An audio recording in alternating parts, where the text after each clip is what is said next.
Bonjour à toutes et à tous, bienvenue dans cette nouvelle vidéo. Aujourd'hui, nous allons parler d'un sujet qui divise, et pourtant ne devrait pas diviser. Nous allons parler d'écologie et surtout des technologies vertes qui sont censées nous assurer un meilleur futur.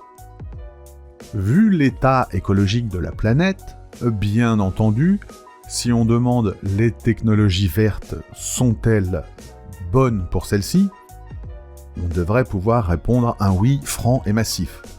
Sauf que, dans l'état actuel des technologies soi-disant vertes, un oui franc et massif à cette question serait d'une naïveté un peu embêtante. L'exemple le plus flagrant, c'est bien la voiture électrique. Toute personne éco-responsable veut rouler dans une voiture électrique pour essayer d'apporter sa pierre à l'édifice et aider à sauver la planète.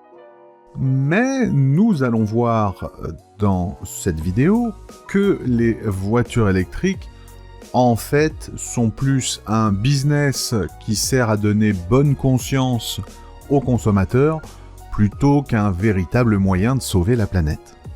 Pour être très clair sur mon point de vue, bien entendu, il y a un réchauffement climatique. Alors, le réchauffement climatique n'est pas quelque chose de vraiment spécial dans l'histoire de la Terre. La planète a connu plein de réchauffements et de refroidissements, mais il est clair que les activités humaines ont grandement accéléré ce réchauffement. C'est un fait indéniable, qu'on le veuille ou pas. Et le réchauffement climatique va causer quelques problèmes dans l'avenir et dans un avenir plutôt proche, donc pour moi, il est primordial de s'en inquiéter, ça c'est une certitude. En revanche, je pense qu'il faut s'en inquiéter de façon réaliste et efficace, et pas juste pour faire joli ou pour faire semblant. Pour le coup, l'Europe est plutôt un bon élève. Si on prend par exemple les émissions de CO2, entre 90 et 2015, alors je les connais pas toutes par cœur, je vais prendre mon anti-sèche qui se trouve là, mais entre 90 et 2015, donc, l'Europe a baissé ses émissions de CO2 de 21%, ce qui est pas si mal, en global, alors que, par exemple, l'Asie, c'est plus 227%, l'Amérique du Nord, plus 8%, l'Amérique du Sud, plus 97%, l'Afrique subsaharienne, plus 78%, et Moyen-Orient plus Afrique du Nord, plus 174%. Donc, en fait, à cette période, on était les seuls à baisser notre production de CO2. Maintenant, soyons très clairs aussi, à part l'Amérique du Nord, toutes ces autres plaques économiques ne sont pas au même stade de développement économique que nous. Ce sont des économies moins matures, et donc il est plus facile pour nous de baisser nos émissions polluantes que pour eux. Ça c'est un fait, on a un avantage.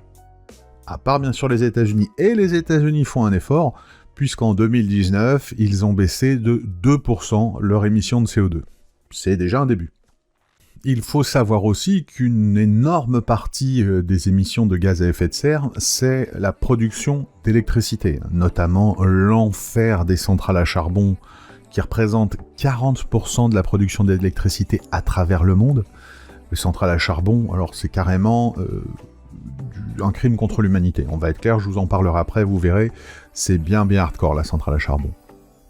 Mais du coup, le problème c'est de travailler sur l'énergie et la production d'énergie, notamment d'énergie électrique, bien entendu.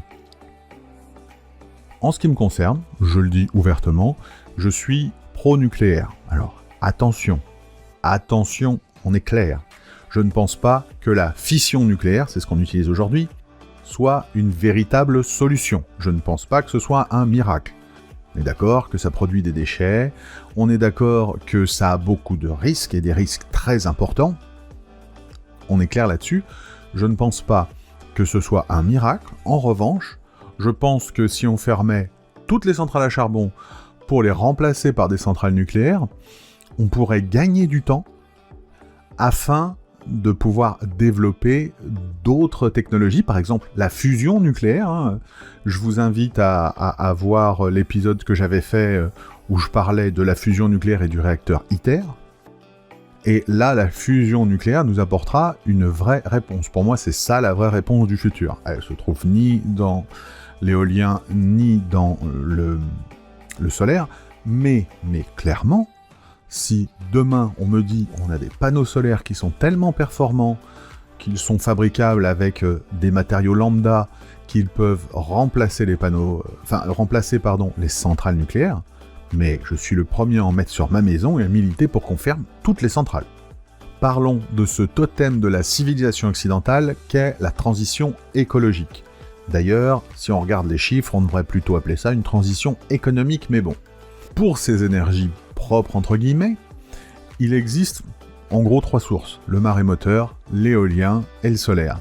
Alors le marémoteur, je vais le laisser de côté parce que je connais pas très bien. En revanche, on va parler de l'éolien et du solaire. Et commençons tout de suite par le vent. Bien entendu, on connaît tous les problèmes inhérents à l'éolien. S'il n'y a pas de vent, il n'y a pas d'électricité. Deuxièmement, il y a un problème qui est assez ennuyeux, c'est que cette électricité, il faut la stocker. Et le stockage, ça coûte cher. Et comme en plus le stockage, c'est pas éternel, les batteries, ça a une durée de vie, donc en plus le renouvellement du stockage, ça coûte cher aussi. Et puis, il y a autre chose, c'est l'entretien de ces parcs éoliens. Ça coûte une blinde. Et encore une fois, il ne faut pas négliger le recyclage de ces parcs éoliens. Pourquoi ? Parce que bien, les éoliennes vieillissent, les éoliennes changent, et du coup il faut les recycler. Et dans un pays comme l'Allemagne, par exemple, aujourd'hui, il faut recycler 22 000 tonnes de déchets dus à l'éolien par an. Sauf que il y a plein de petites sociétés aujourd'hui en Europe qui font tourner des éoliennes et qui n'ont pas les moyens de recycler. Ce qui fait que vous trouvez un peu partout en Europe des décharges sauvages de pales d'éoliennes ou de morceaux d'éoliennes faites par des gens qui protègent la nature. C'est un peu spécial comme technique pour protéger la nature, mais pourquoi pas. On peut parler aussi de l'impact des éoliennes sur la faune. Ces 440 000 oiseaux qui meurent rien qu'aux États-Unis en s'emplafonnant dans des éoliennes. Et les États-Unis ne sont pas le pire. C'est 5,2 oiseaux tués par éolienne aux États-Unis de mémoire, et on est autour de 8 au Canada. Donc, les éoliennes ont un impact sur la nature environnante.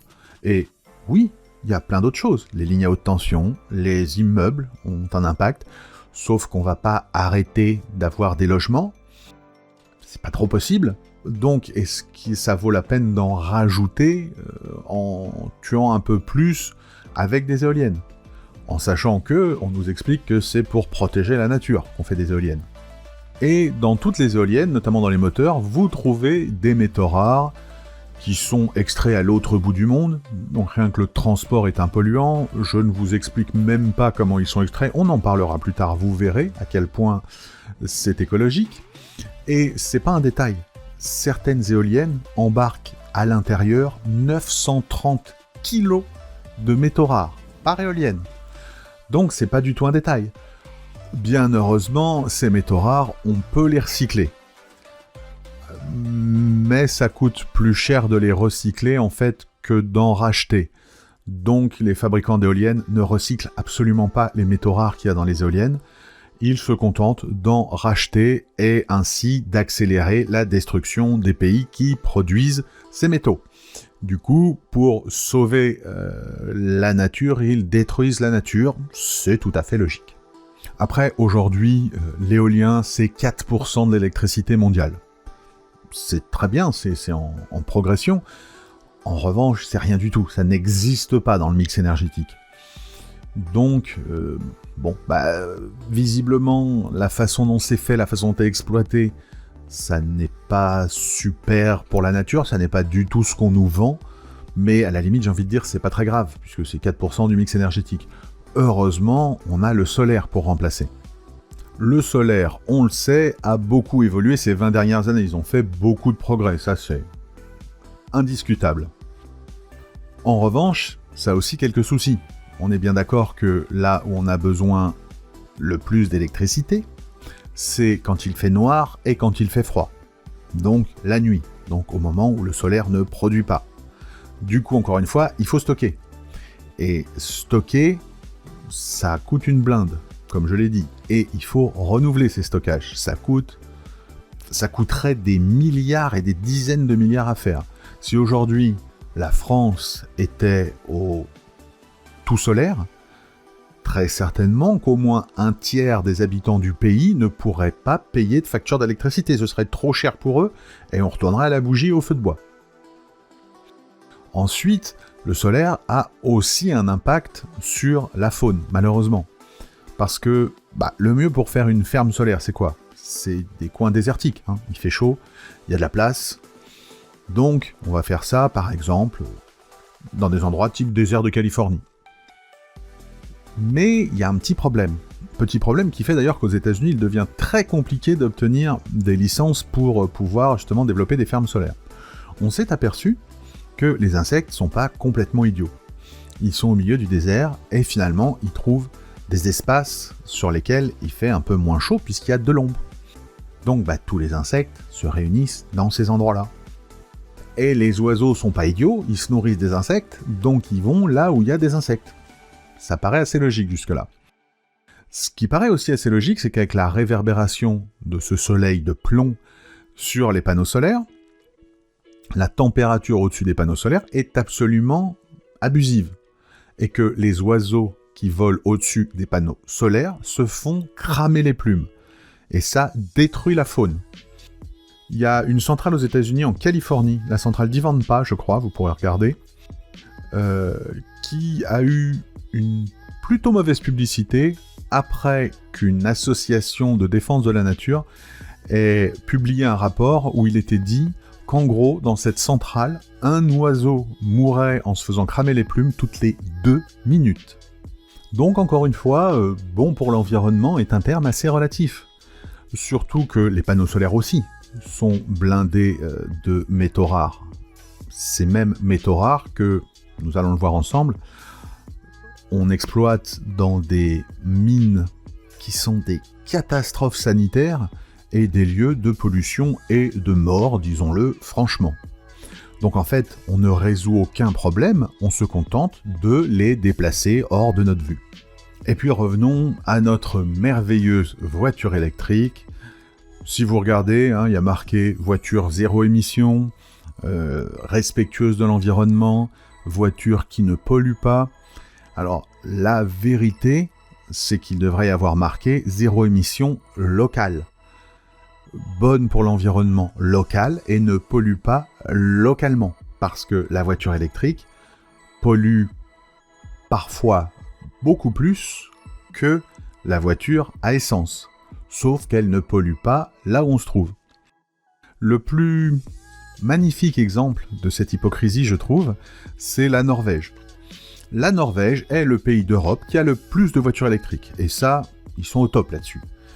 Ils espèrent qu'en 2035-2040, il n'y aura plus en Norvège vendu que des voitures électriques. Les nouvelles voitures qui seront vendues ne seront qu'électriques. Le gouvernement lâche des milliards et des milliards pour que toutes les voitures soient des voitures électriques. Ils lâchent des aides partout. Enfin, c'est vraiment incroyable.